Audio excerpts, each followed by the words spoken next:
Bonjour, bonsoir et bienvenue à notre moment d'enseignement. Tout dépend de l'heure à laquelle vous nous suivez.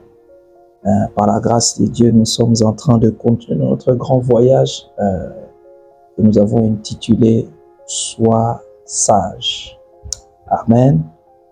Et il a plu au Seigneur que nous puissions voir la dernière fois sur les sortes de sagesse. Alléluia.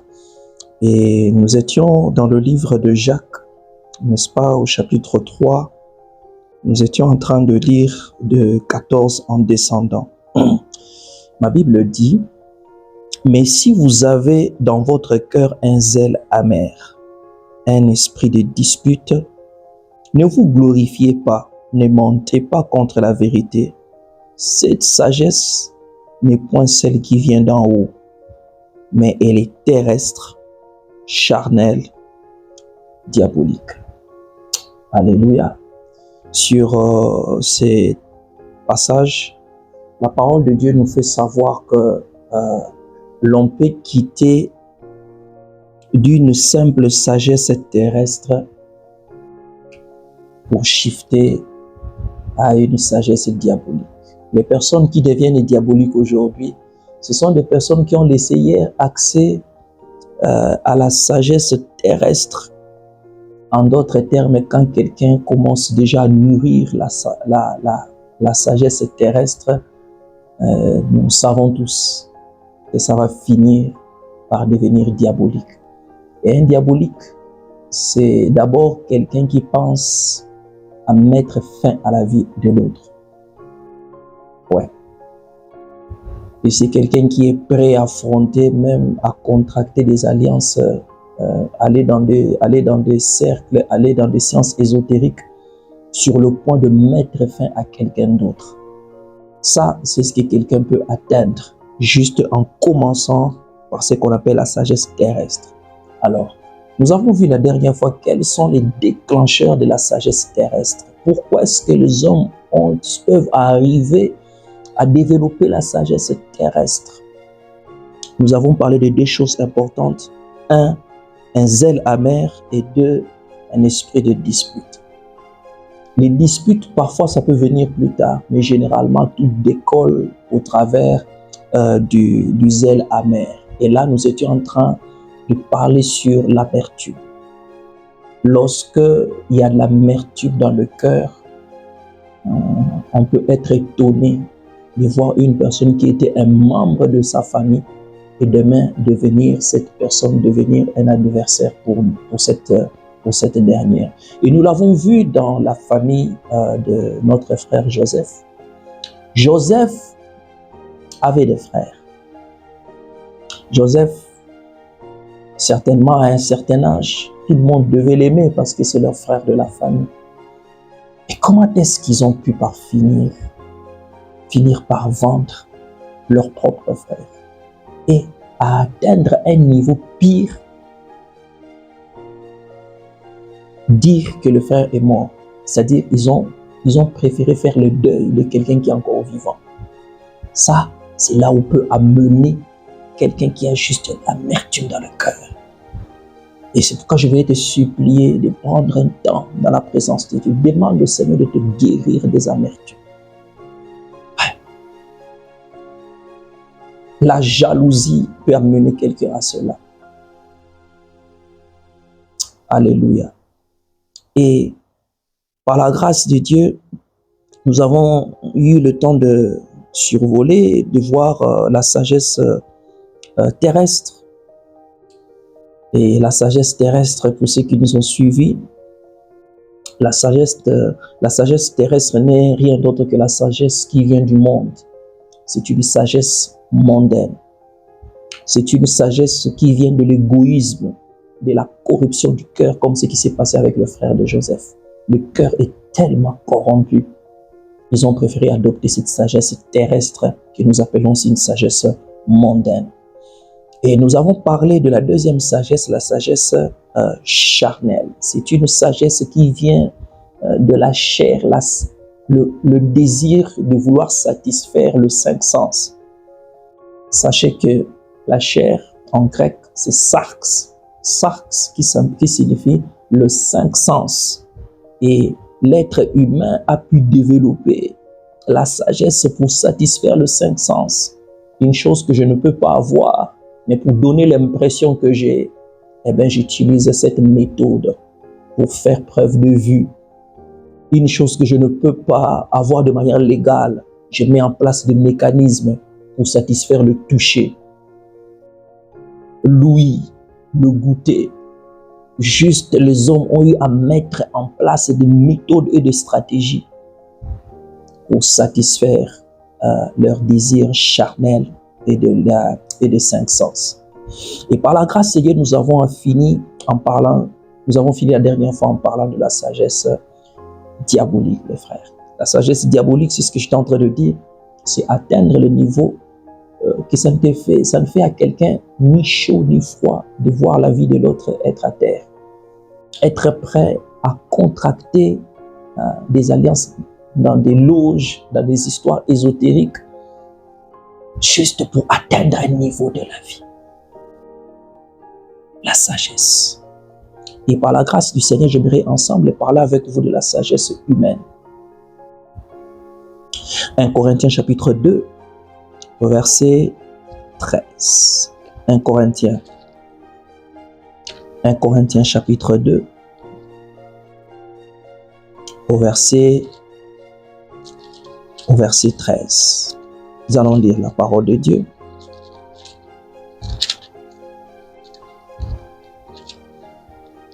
« 1 Corinthiens chapitre 2,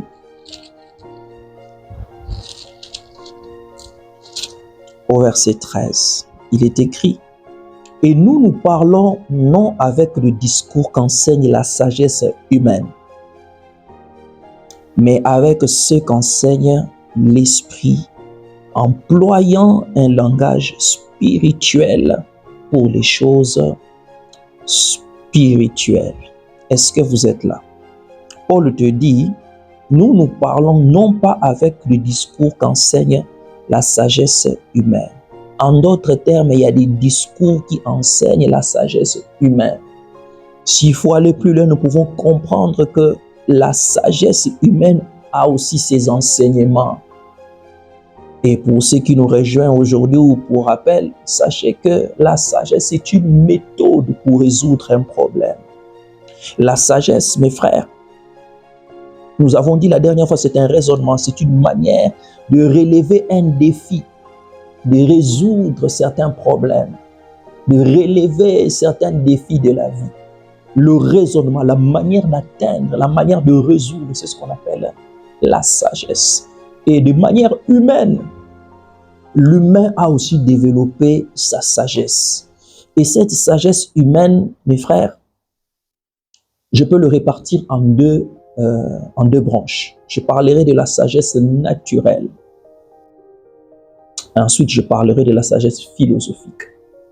La sagesse humaine, mes frères, elle vient de l'expérience, ou je dirais la sagesse naturelle. Elle fait partie de la sagesse humaine. La nature nous donne un certain nombre d'expériences. Proverbe 3 au verset 5 nous dit: « Confie-toi en l'Éternel de tout ton cœur et ne t'appuie pas sur ta sagesse. » De quelle sagesse dont on parle? On parle de la sagesse humaine. On parle de la sagesse qu'on peut obtenir, qu'on peut bénéficier de l'expérience. Mes frères, nous devons savoir que cette sagesse est limitée. Elle est limitée. Les personnes qui s'appuient sur leur sagesse ou la sagesse humaine, surtout sur leurs propres expériences, ils ont souvent un risque de surconfiance.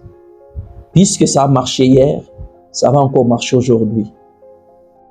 Et c'est par là que plusieurs tombent dans le piège de croire qu'on a toujours raison. La sagesse naturelle. Et ce qui en risque même nous amène certains à risquer d'apprendre que il est tellement trop sûr de lui, même lorsqu'il est en train de tendre vers la pente. il est toujours certain.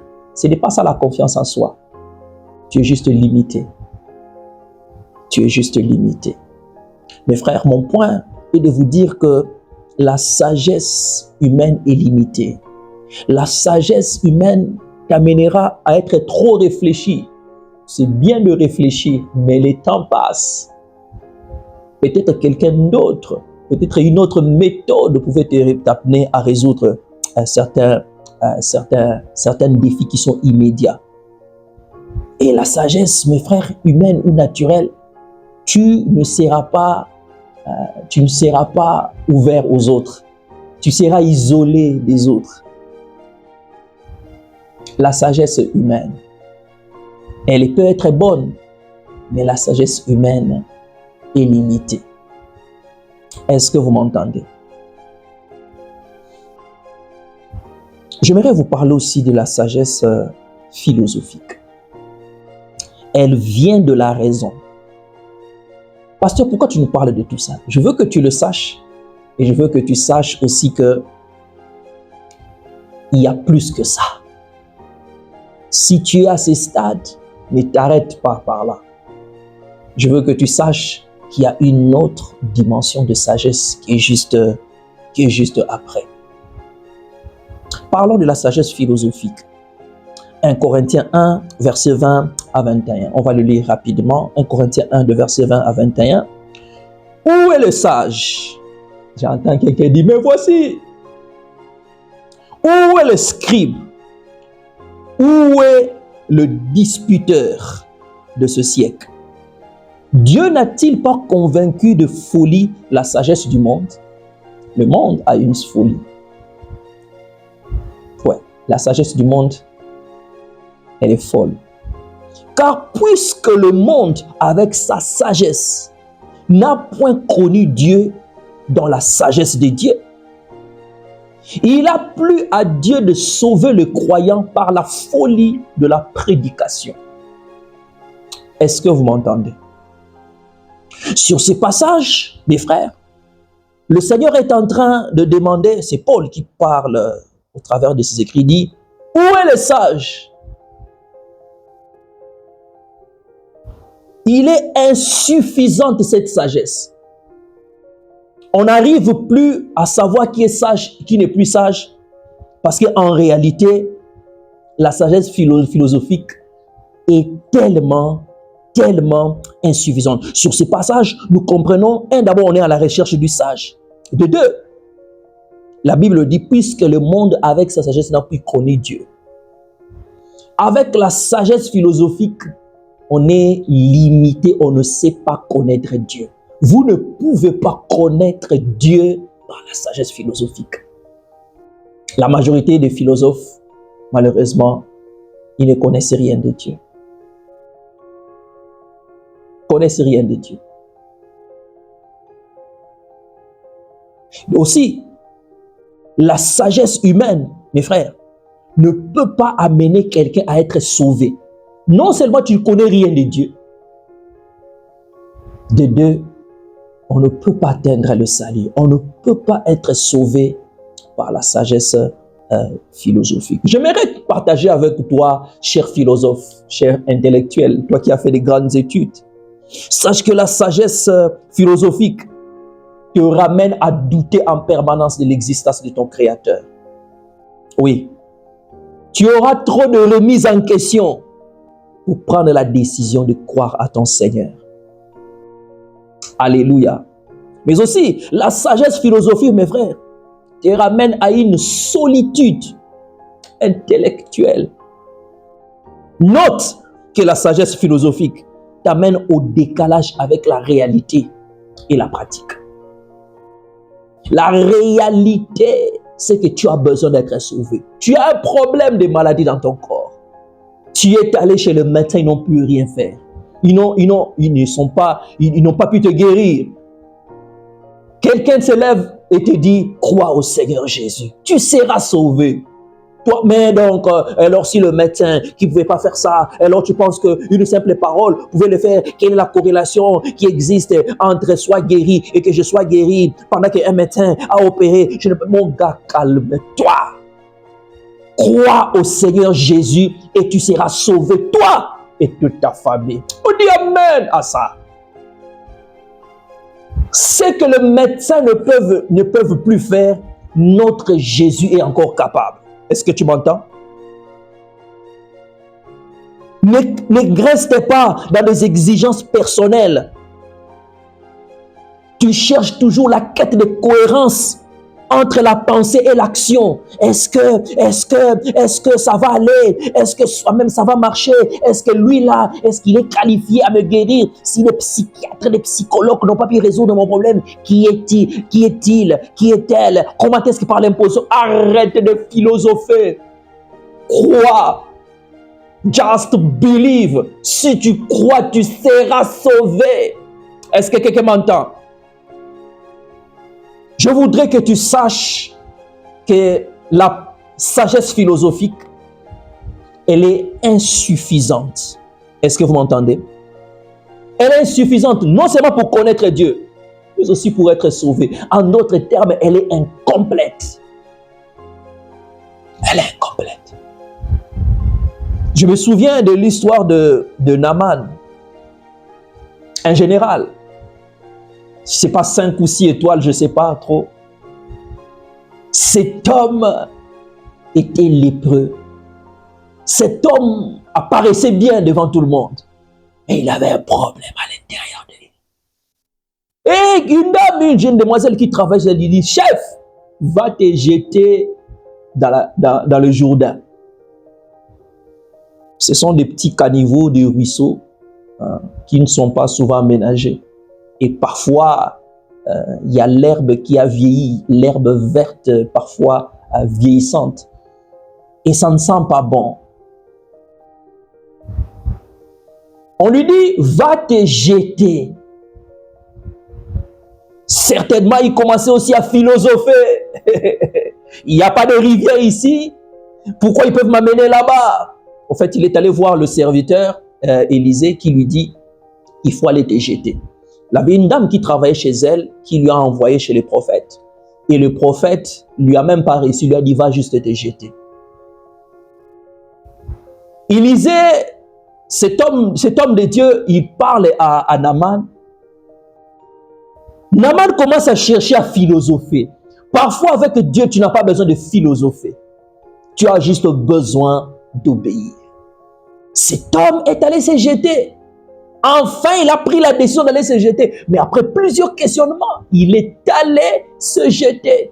Et en se jetant, cet homme fut guéri. S'il était un philosophe, il allait garder toute sa vie. Quelle est la corrélation qu'il existe entre se jeter dans le Jourdain et être guéri? Mon gars, avec Dieu, il n'y a pas de philosophie. Avec Dieu, on obéit et ça marche. Avec Dieu, ça marche toujours. Qui amène à ça? Shalom, salam. C'est toute personne qui a emprunté le chemin de l'obéissance finit par voir la main de Dieu. Et si tu décides d'obéir à Dieu, tu verras la gloire de Dieu dans ta vie. Je prie Dieu que tu sois guéri dans ton corps. Je prie Dieu que tu reçoives la guérison dans ton corps au nom de Jésus. Je vais finir en te parlant de la sagesse d'en haut. Jacques 3 au verset 17. Jacques 3 au verset 17. Le passage que nous venons de lire juste au début. Jacques 3, je disais, au verset 17, ma Bible dit, « La sagesse d'en haut est premièrement pure. » Est-ce que vous m'entendez? La sagesse d'en haut est premièrement pure. 2. Elle est ensuite pacifique, modérée, conciliante, pleine de miséricorde et bon de bons fruits, exempte de duplicité, d'hypocrisie. Est-ce que vous m'entendez? Ici, j'aimerais partager avec vous pendant quelques minutes sagesse d'en haut, que j'appellerai aussi la sagesse céleste ou la sagesse divine. Pasteur, c'est de quoi il s'agit? La sagesse céleste, la sagesse divine, ce sont les méthodes supérieures, ce sont des méthodes élevées, ce sont des méthodes par lesquelles Dieu lui-même en personne résout les problèmes. La sagesse céleste. C'est lorsqu'il se permet de donner un fils, Jésus, pour sauver l'humanité entière par sa mort et sa résurrection. Ça, humainement, tu es limité, mon gars, tu ne peux pas arriver à ça. Non. Malgré tes doctorats, malgré tes PhD, excuse-moi, calme-toi, tu peux pas comprendre ça. La sagesse céleste. La sagesse céleste, elle permet, si elle veut, éliminer toute une armée, elle te fait passer par la mer Rouge. En le suivant, la mer se ferme sur vous. La sagesse céleste. Rien à voir avec les méthodes d'aujourd'hui. Envoie les bombes. Non, Dieu n'envoie pas la bombe. Il vous fait venir et puis vous fait mentir. La sagesse céleste. Oh, je prie que la sagesse céleste soit ton partage.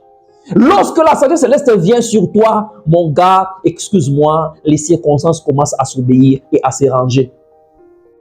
Lorsque la sagesse céleste est déclenchée dans ta vie, mon gars, excuse-moi, c'est peu d'efforts pour plus de résultats. Que cette grâce soit sur toi, au nom de Jésus. La sagesse, mes frères, elle est premièrement pure. J'aimerais te parler de la pureté de la sagesse de Dieu. Il n'y a pas de mensonge dedans. Non. Lorsque la sagesse de Dieu est déclenchée, c'est alors que tu constates que là où Dieu est en train de dire, gardez silence, je combattrai pour vous. C'est lorsque les circonstances commencent à combattre en ta faveur. Le Seigneur met en place des circonstances et des réalités pour combattre en ta faveur. Même la loi ne peut plus contredire ça parce que c'est Dieu qui est dans ça. Quand Dieu est dans quelque chose, mon frère, les efforts des hommes entrent au repos. Ensuite, elle est pacifique. Elle apaise. Elle apaise. Elle ne trouble pas. Elle apaise. Elle apaise. Elle est modérée. C'est-à-dire, elle est équilibrée, la sagesse céleste. Elle est conciliante, c'est-à-dire, elle maintient une bonne entente. Je suis en bon terme avec les personnes qui m'ont fait du mal, mais ils sont en train de récolter ce qu'ils ont sémé. Oui. C'est que l'homme aura sémé, il le moissonne, la sagesse céleste. Elle te fait s'aimer dans les choses où tu veux récolter. La sagesse céleste. La sagesse céleste, on peut te refuser ton salaire, mais Dieu te donne une autre méthode pour obtenir ce qu'on te devait. La sagesse céleste. La sagesse céleste, mes frères, elle est pleine de miséricorde. Elle croit au relèvement des autres après leur chute. Ouais. Lorsque la sagesse céleste vient sur quelqu'un, tu crois aux autres, malgré leurs erreurs, malgré leurs faiblesses. Tu crois aux autres. Et la sagesse de Dieu croit encore en toi qui es tombé, toi qui me suis. La sagesse de Dieu croit en toi. La sagesse céleste pense et croit que celui qui est tombé hier peut encore se relever. Cette fois le juste tombe, cette fois il se relèvera. Je te vois te relever au nom de Jésus. Est-ce que quelqu'un m'entend? Elle est exempte de duplicité, c'est-à-dire elle est authentique. Elle n'a pas d'hypocrisie, c'est-à-dire elle est franche. Elle est authentique. Pasteur, pourquoi est-ce que vous me parlez de la sagesse céleste? Pourquoi dois-je aspirer à la sagesse céleste? Proverbe 2 au verset 6 te dit, car l'Éternel donne la sagesse. De sa bouche sortent la connaissance et l'intelligence. Tu veux construire un foyer solide? Dieu te donne sa sagesse. Tu veux un ministère qui réussit? Dieu te donne la sagesse. Tu veux quoi? Tu veux bâtir une société, une entreprise? Dieu a une sagesse qui te donne. Parce que c'est quoi la sagesse? Ce sont les méthodes, c'est l'ensemble des connaissances, les manières de faire, des procédures et des procédés de Dieu qui te permet d'atteindre de manière surnaturelle le résultat au-dessus de tes imaginations. Dis amen à ça. Mais j'aimerais te dire, pendant que nous finissons, en te disant que cette sagesse que je vous parle est divine. Cette sagesse surnaturelle qui te permet de résoudre tout défi de manière surnaturelle. Si vous n'en avez pas, vous pouvez le demander. Et c'est sur ça que j'aimerais marteler vers la fin de mon message. Jacques 1 au verset 5 te dit, si quelqu'un d'entre vous manque de sagesse, qu'il la demande à Dieu, qui donne à tous simplement et sans reproche, elle lui sera donnée. De quoi est-ce qu'il s'agit? Les méthodes de Dieu, le procédé de Dieu, la manière que Dieu procède pour décanter n'importe quelle situation de la vie. Dieu accorde ça aux hommes. Cette méthode qu'on appelle la sagesse divine, Dieu peut donner des infimes, Dieu peut donner des miettes auprès des hommes. Mais la source, c'est Dieu. Alors qu'est-ce qu'on fait? Je te prie et je t'invite à te rapprocher de Dieu par la prière, à te rapprocher de Dieu par la lecture de la parole de Dieu, spécialement le livre de Proverbes, s'il te plaît. Lis Proverbes, mon frère, chaque matin. Tu verras comment ta sagesse, la sagesse de Dieu va augmenter en toi. La sagesse, elle se demande à Dieu. Et quand Dieu donne sa sagesse, c'est sans reproche.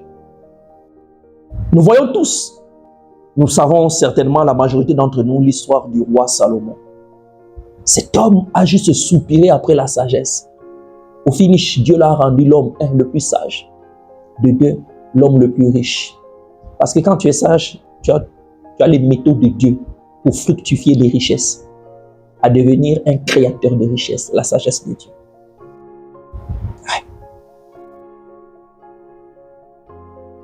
Nous avons vu comment est-ce qu'il a pu trancher les problèmes de cette femme qui avait perdu son enfant, alors que sa voisine a dormi, je pourrais dire, s'est couchée sur son propre enfant, et elle a échangé les enfants au milieu de la nuit. Par la sagesse que Dieu a donnée à Salomon, il a pu connaître, détecter qui est la vraie mère de l'enfant qui est encore en vie. La sagesse. En gros, la sagesse céleste te permet de résoudre des équations les plus élevées de la vie. C'est lui qui a la sagesse de Dieu, il a tout. Soupire après cette sagesse. Désire la sagesse de Dieu. Est-ce que tu peux incliner ta tête? Je vais prier avec toi et tu vas aussi prier avec moi. Père de gloire, nous voulons te dire merci pour ce moment d'échange, ce moment de partage autour de ta parole. Il est écrit dans ta parole, nous l'avons lu, Seigneur, où tu nous dis dans le livre de Jacques 1 au verset 5, si quelqu'un d'entre vous manque la sagesse, manque de sagesse, qu'il la demande à Dieu. Père, nous venons te demander la sagesse pour mon frère. Père, je viens demander la sagesse pour ma sœur. Face à ces défis de la vie, face à sa réalité où il ne sait pas quoi dire et comment faire, aide mon frère, aide ma sœur à résoudre ces problèmes dans le nom de Jésus. Seigneur, déverse l'esprit de sagesse. Père, libère le Saint-Esprit. Que le Saint-Esprit inonde cette maison, inonde mon frère, inonde ma sœur, spécialement par sa facette de la sagesse. Saint-Esprit, nous te supplions, fais-nous grâce. Au nom de Jésus, t'avons ainsi prié avec action de grâce. Amen. Dieu soit loué, que Dieu soit béni. Je ne sais pas pour vous, mais je te supplie, au-delà de la sagesse humaine, soupire après la sagesse céleste. Dieu vous bénisse. On se retrouve le mardi pour les enseignements de la semaine qui vient, mais aussi le dimanche, n'oubliez pas, nous nous retrouvons en notre moment de prière en ligne. Dieu vous bénisse. Bog blagaslavit vas, Deus você abençoe. Et chez nous, on dit Paka Paka Paka.